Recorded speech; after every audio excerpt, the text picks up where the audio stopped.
안녕하세요. 옆집 아저씨입니다. 2024년 기초연금, 다시 말해서 기초노령연금 신청 대상자는 그동안 이미 신청은 했었지만 자격 요건이 안 되어서 탈락하신 분들과 올해 만 65세가 되시는 1959년생 분들입니다. 그리고 이미 신청은 했었지만 자격 요건이 안 되어 탈락하신 분들도 다시 한 번 더 확인해 보세요. 매년 소득 인정액이 상향되므로 받을 수도 있기 때문입니다. 그리고 매년 신청하기가 불편한 분들을 위해서 마지막 부분에 꿀팁도 한 가지 알려드릴게요. 오늘 말씀드릴 순서는 모두 2024년 올해 기준이고요. 먼저 기초연금 신청하는 시기, 기초연금 대상자가 되는 소득 인정액, 그리고 기초연금으로 받을 수 있는 금액, 2024년 지역별 공제액, 꼭 알고 있어야 하는 달라지는 자동차 조건 및 꿀팁, 기초연금 신청 방법 및 신청하는 곳, 이런 순서로 말씀드릴 테니까 바쁘신 분들은 참고하시기 바랍니다. 먼저 기초연금을 신청하는 시기입니다. 만 65세 생일이 되는 달의 전달부터 신청을 하셔야 합니다. 만약 생일이 되는 전달에 신청을 못했다면 늦어도 생일이 속하는 달에는 꼭 신청하시기 바랍니다. 예를 한번 들어볼게요. 2024년에 신청할 수 있는 1959년생 7월 생일자이시라면 6월에 신청하시면 되는데 늦어도 생일이 되는 달인 7월까지는 꼭 신청하시기 바랍니다.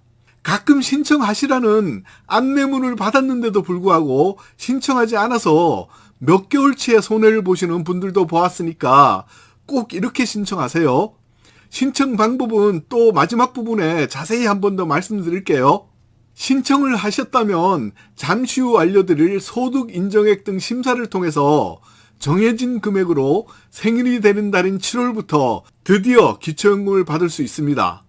그리고 간혹 기초연금으로 무조건 최대 받을 수 있는 금액으로 받는 것으로 생각하시는 분들이 있는데, 기초연금은 소득 인정액 계산에 따라서 개인별로 차등하여 조금씩 다른 금액으로 받을 수 있습니다.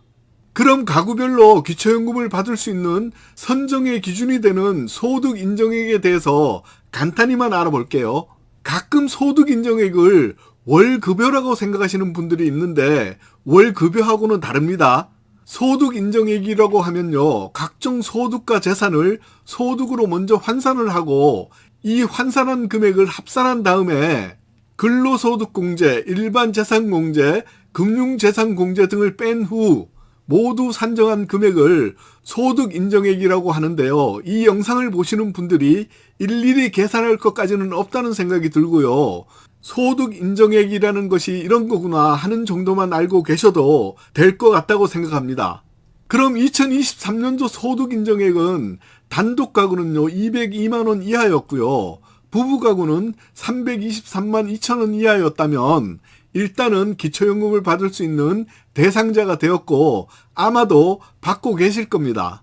소득 인정액이 기초연금 수급 대상자로 되었다면 2023년에 기초연금으로 받을 수 있었던 금액은 단독 가구인 경우는 최대 받을 수 있는 금액이 32만 3,180원, 부부 가구인 경우는 64만 6,360원에서 20% 감액되어 최대 51만 7,080원까지 받았는데요. 그러나 2024년 올해는 소득 인정액이 좀 올랐습니다.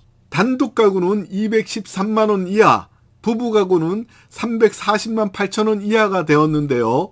그래서 2024년 올해는 받을 수 있는 기초연금액이 조금 올라서 단독 가구인 경우 최대 받을 수 있는 금액이 33만 4,628원, 부부 가구는 66만 8천 원에서 20% 감액되어 최대 53만 4,400원까지 받을 수 있게 됩니다.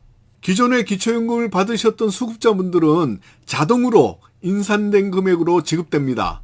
참고로 기초연금 선정 기준이 되는 소득 인정액은요, 매년 상향 조정됩니다. 그리고 가끔 일을 하면 기초연금을 못 받는다고 생각하시는 분들이 계시는데요. 소득이 아주 고액으로 많지만 않으면 그렇지는 않습니다.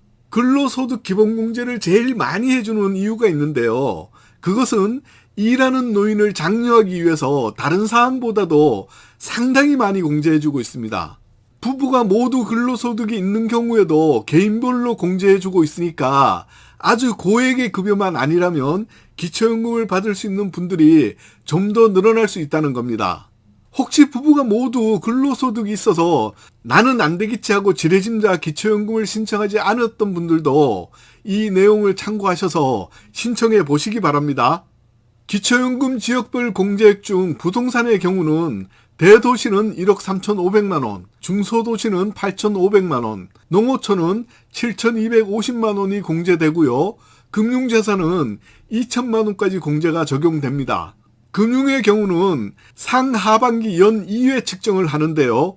주식의 경우는 조사할 시점의 최종 가액을 기준으로 보고요. 저축예금은 3개월 평균 잔액을 보고 있습니다. 2024년에는 자동차 조건에서 중요한 변경 사항이 있습니다. 이 부분에 속해 있는 분들은 중요한 사항이므로 반드시 확인해 두셔야 합니다. 기존에는 배기량 3000cc 차량은 월 100% 소득 환산율이 적용되었는데 이 사항이 폐지되었습니다. 그러나 4천만원 이하 조건은 그대로 소득 환산율이 적용됩니다. 그리고 차량이 10년 이상인 자동차, 화물, 특수, 생업에 이용되는 자동차 등도 제외되었습니다. 다음은 처음에 꿀팁 말씀드린다고 한 사항 알려드릴게요. 기초연금을 신청했지만 탈락하신 분들은 수급희망 일용제라는 제도가 있는데 이 제도를 활용해서 신청해 놓으시면 선전 기준액 상향 등으로 기초연금 수급이 가능할 것으로 판단되는 경우 5년간 재신청을 하라는 안내를 해주는 제도가 있으니까 신청해 놓으시면 많은 도움이 될 것 같습니다. 마지막으로 이번에는 신청 방법에 대해서 자세히 알려드릴게요. 기초연금 신청은 본인뿐만 아니라 배우자, 자녀, 형제, 자매, 친족 등 대리인도 신청이 가능합니다. 다만 대한민국 국민이지만 외국의 영주권을 취득한 자 또는 영주할 목적으로 외국에 거주하고 있는 자는 신청하실 수 없습니다. 기초연금을 신청하는 곳은 전국 어디든지 읍면사무소 및 동주민센터에서 신청 가능하고요. 국민연금공단지사 콜센터 1355 그리고 복지로 홈페이지에서 온라인 신청도 가능합니다. 또한 거동이 불편하신 분들은 직접 댁으로 찾아가는 찾아뵙는 서비스로 신청도 가능해졌습니다. 기초연금 계산 방법 등 좀 더 자세한 사항은 인터넷에서 보건복지부 기초연금을 검색하시고 기초연금 자가진단하는 방법과 소득인정액 모의계산 방법을 한번 해보시기 바랍니다. 좋아요, 구독 꼭 한 번만 눌러주세요.